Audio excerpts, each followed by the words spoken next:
जब विवाह होता है आपके तो स्त्री 7 वचन मांगती है पुरुष से, मांगती है। उन 7 वचन में पत्नी एक वचन ये भी तो कहती है कि आज के बाद हमारे अतिरिक्त आप किसी स्त्री को देखेंगे, आपसे बड़ी है तो आप माँ के रूप में देखेंगे, आपके बराबर की है तो आप उसे बहन के रूप में देखेंगे, और आपसे छोटी है तो आप उसे पुत्री के, बेटी के भाव से देखेंगे। यही तो 7 वचन में पत्नी मांगती है अपने पति से कि आप हमारे सिवा, अब हम आपकी अर्धांगिनी हैं, हमारे सिवा आप किसी नारी को स्त्री भाव से ना देखेंगे, मां बहन और बेटी के भाव से तो आप देखेंगे। यही तो मांगती है। आज से आप किसी पराई नारी की ओर ना देखेंगे। लेकिन कहां स्त्री की बात पुरुष मानता है। यदि स्त्री की बात ही पुरुष मान ले तो भी पुरुष का कल्याण हो जाए। वो 7 वचन सुन लो।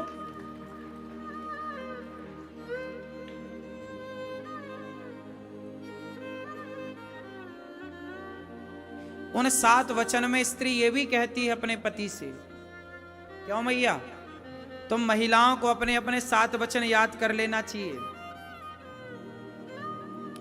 स्त्री 7 वचन जब मंडप के नीचे पति से कहती है तो पत्नी ये भी तो कहती है कि सबके सामने यदि मेरी गलती है, माना कि मैंने कोई गलती की, माना कि पत्नी ने कोई गलती की, तो पत्नी की गलती भले है पर पुरुष को सबके सामने, उसकी सहेलियों के सामने या परिवार के अन्य सदस्यों के सामने कभी अपनी पत्नी को डांटना नहीं चाहिए। डांटना है तो अकेले में डांटो, समझाना है अकेले में समझाओ, भले गलती है पर 4 लोगों के बीच में आप अपनी पत्नी को अपमानित ना करें। उसकी सखियों के साथ, उसकी सहेलियों के साथ, उसके या आपके ही अपने परिवारी सदस्य बैठे और आपने भरी सभा में अपनी पत्नी को डांट दिया, ये गलत है। 4 लोगों के बीच में पत्नी का अपमान ना किया करो, क्योंकि पत्नी आपकी अर्धांगिनी है, उसका अपमान आपका ही अपमान माना जाएगा। हम पत्नी का सम्मान करेंगे तो हमारे आसपास के जो और लोग हैं परिवारी, वो भी हमारी पत्नी का आदर करेंगे। हम ही पत्नी का सम्मान नहीं करेंगे तो और लोग क्या करेंगे। सम्मान देने से सम्मान बढ़ता है। और ये 7 वचन में एक वचन है। पत्नी ने पहले वचन लिया था, फिर कहा था कि आप वचन मानो तो मैं आपकी वामांगनी बनूं, तो मैं आपकी अर्धांगिनी बनूं, वरना नहीं बनूं। तो आपने बोला यस, तब फिर आप काहे मुकुर रहे हो। स्त्री का एक वचन ये भी होता है 7 वचन में कि वह अपने पति से कहती है कि हमें कोई भी काम करो, प्लॉट लो, प्लॉट बेचो, जमीन लो, जमीन बेचो, व्यापार करो, बिजनेस करो, कुछ भी करो, एक बार पत्नी से सलाह जरूर लेना चाहिए। क्यों? पत्नियों को भी पति को बेस्ट, परफेक्ट, अच्छी सलाह देनी चाहिए। और आजकल आदमी ना पत्नी से कुछ नहीं पूछता, पूछना चाहिए। आजकल का आदमी पत्नी को केवल पांव की जूती समझता, तुम तो हमारे पांव की जूती हो बस। एक जो पत्नी और पति जो साथ में जो बराबर की बराबरी है ना, वो दिखाई नहीं पड़ती अभी समाज में कुछ जगह। पर पत्नी से पूछना चाहिए। जब भी कोई निर्णय लो तो पति पत्नी बैठो, डिस्कस करो, तुम क्या कहती हो इसमें, और हो सकता है कि और अच्छा विचार मिल जाए पत्नी का। हमारे यहां स्त्रियां भी बहुत बुद्धिजीवी होती हैं। स्त्रियों के पास बहुत दिमाग होता है, समझ होती है, विचार होता है, लेकिन पुरुष उसके विचार को बहुत छोटा मानता है कि यार तुम्हारे पास तो बुद्धि ही नहीं है। लेकिन कई बार बुद्धि स्त्री की पुरुष से ज्यादा कामयाब होती है। इसलिए स्त्री बुद्धिमान ना होती तो सारे डिपार्टमेंट भगवान स्त्री को काहे देते। पैसे का पूरा कार्य लक्ष्मी जी को दे रखा, लक्ष्मी माता। खाद्य पदार्थ पूरा अन्नपूर्णा को, अन्नपूर्णा माता। विद्या चाहिए तो सरस्वती माता, शक्ति चाहिए तो दुर्गा माता। आदमी के पास बचा क्या, तभी तो तांडव कर रहा है आदमी। सब स्त्रियों के हाथ में है पूरा पावर।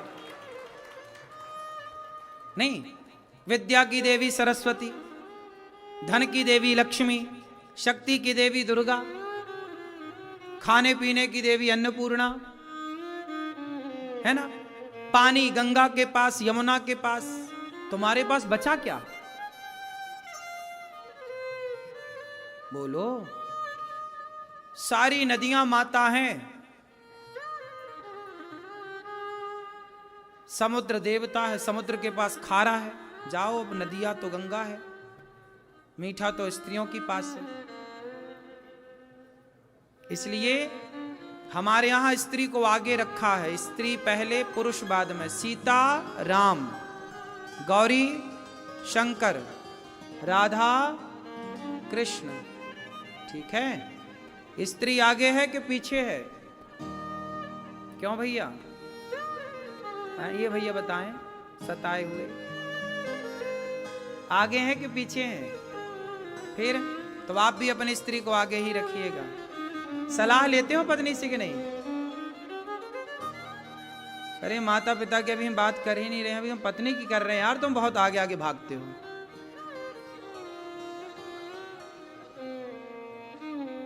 नहीं, माँ बाप की सेवा तो प्रथम है, माँ बाप की तो प्रथम करना है।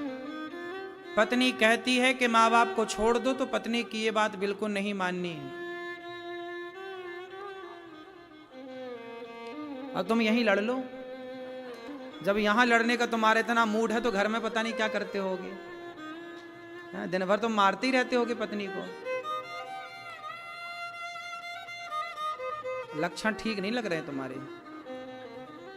पत्नी को इतना सताते हो, बताओ। पत्नी को कुछ नहीं बोलने दे, तू चुप रह, हम बोलेंगे सब। हाँ,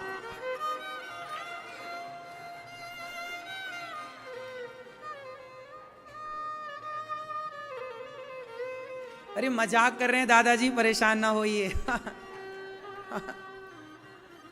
कथा में ये आनंद है अपना, इसी बहाने ये सब सीखेंगे। पत्नी का सम्मान सारे सज्जन पुरुष को करना चाहिए, पत्नी की इज्जत करना चाहिए, पत्नी का आदर करना चाहिए। और बहू को अर्थात पत्नी को भी। अच्छा सुनो, पत्नी एक वचन ये भी मांगती है कि आप हमारे माता पिता का आदर करेंगे। और जब पुरुष 5 वचन मांगता है स्त्री से, तो पुरुष का एक वचन ये है कि एक पुरुष कहता है अपनी पत्नी से कि सुनो, हम तुमसे तब विवाह करेंगे जब तुम अपने माता पिता की तरह ही हमारे माता पिता का सम्मान करोगी, सेवा करोगी। ये भी पुरुष का एक वचन है। तो हम पत्नी के 7 वचन मानते हैं, तो पत्नी भी हमारे 5 वचन मानती है, जैसे 7-5 वचन कहते हैं। क्यों जी, बात सही है? तो पुरुष का भी तो वचन मानती है, और मानना चाहिए, धर्म है कि हम आपके माँ बाप की सेवा करें, हम पत्नी के माँ बाप का सम्मान करें। तो पत्नी को चाहिए कि वो हमारे माँ बाप का सम्मान करें। पति का एक वचन ये भी है पत्नी को कि हमारी आज्ञा के बिना, हमसे पूछे बिना तुम्हें कहीं जाना नहीं। ये भी एक वचन है पति का। पति बोल रहा है, अब सुनो, तुम्हारी 7 बात हमने मानी, पर हमारी तुम 5 बातें मानो। उन 5 बातों में एक बात यह है कि आप हमारे माँ बाप का खूब सम्मान करेंगे, इज्जत करेंगी। पत्नी स्वीकार करती है कि आपके माता पिता अब हमारे माता पिता हैं। तो माता पिता तो भगवान है, उससे तो कोई नकार ही नहीं सकता, ना पत्नी नकारे ना पति नकारे। इसलिए माता पिता तो भगवान है सबके लिए। क्या है माता पिता?